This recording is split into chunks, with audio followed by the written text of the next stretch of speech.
Հարգելի հետևորդներ, ողջունում եմ բոլորին Լիվիայից, հիշեցնեմ, որ սա անկլավ է իսպանական Ֆրանսիայի տարածքում, մի փոքր գներից խոսանք, ավելի կոնկրետ բենզալցակայանում եմ, մի հատ գները ցույց տամ,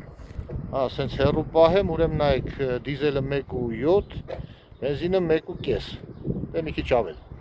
Համենայնպես գները շատ են տարբերվում Ֆրանսիայից, որովհետև Ֆրանսիայում, Մարսելում եւ հարակից տարածքներում ես տեսա 2 եվրո եւ ավել էր դառը արդեն։ Ստեղ գները դեր մաչել են, հեղուկ գազ էլ ստեղ չկա, որտեղ ես փոքր բնակավայրերում հեղուկ գազ չի, уважаемые подписчики, цены в Ливии, это анклав Испании во Франции. Дизель 1.7, бензин 1.5 с чем-то, дешевле, чем в Մարսելը։ Ես էլ գները Լիվիայից։ Ինչը որ ասում էի հարգելի հետևորդներ, նայեք,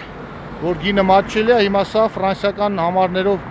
մեքենաներն են, այդ տրանզիտ, ստեղից գնում են Ֆրանսիա, այդ հերթ են կանգնել, որ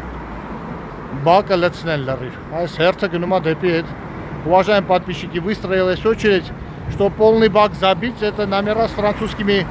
номерами машины. Они тут транзитом проезжают, вот выстроились в очередь.